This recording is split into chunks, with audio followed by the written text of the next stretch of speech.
Faktor-faktor kemiskinan di negara-negara membangun. Faktor yang pertama ialah peperangan. Peperangan akan menyebabkan ekonomi negara terbantut kerana pelaburan dari negara asing berkurang akibat ketidakstabilan politik sesebuah negara itu.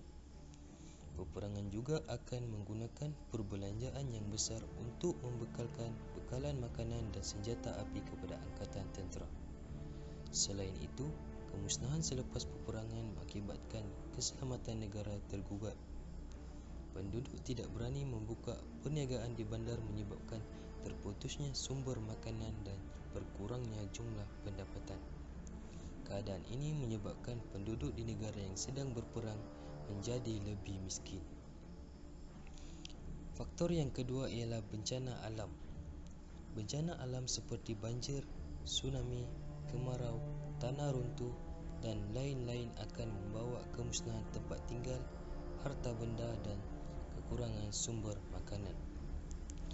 Bencana alam juga dapat merosakkan infrastruktur dan hal ini seterusnya membawa kepada peningkatan kos pembaik pulihan oleh kerajaan. Selain itu, harga makanan akan meningkat kerana kurangnya hasil pertanian akibat kerosakan tapak-tapak pertanian kesan daripada bencana alam. Kemarau dan krisis air yang teruk juga akan menurunkan hasil pertanian dan menyebabkan kemiskinan kerana kekurangan sumber makanan. Faktor yang ketiga ialah lebihan penduduk. Lebihan penduduk bermaksud kadar kelahiran yang tinggi dan kadar kematian yang rendah.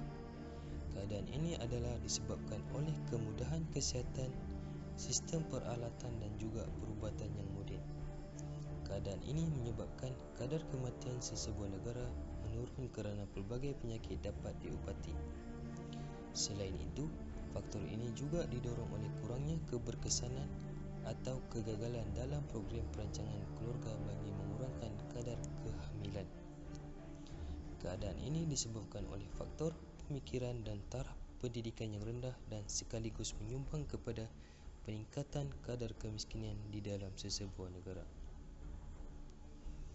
Faktor-faktor kemiskinan di negara-negara maju.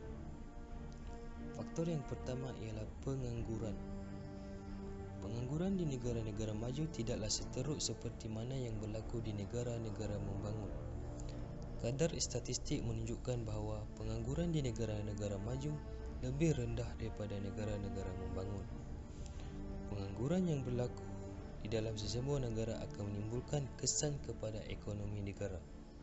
Kadar pengangguran yang tinggi juga boleh meningkatkan kadar kemiskinan dalam negara.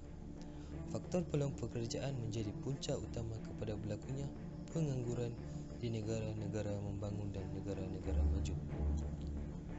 Faktor yang kedua ialah inflasi. Inflasi merupakan krisis ekonomi yang sering dihadapi oleh kebanyakan negara pada hari ini. Masalah ini akan menyebabkan kenaikan harga barang luar yang menjadi keperluan asas masyarakat pada hari ini. Sekiranya masalah inflasi ini tidak dibendung dengan baik, ia akan membawa bencana buruk kepada ekonomi negara. Rentetan daripada itu, ia akan membebankan masyarakat yang berpendapatan rendah dan hal ini sekaligus meningkatkan kadar kemiskinan di negara-negara maju. Faktor yang ketiga ialah pelaburan berkurangan.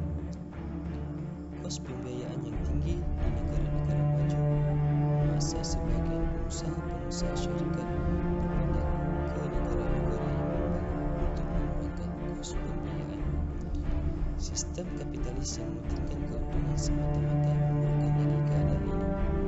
Akibat daripada tindakan pengusaha-pengusaha tersebut, ia sedikit sebanyak akan mengurangkan dana dan pelaburan di negara-negara maju.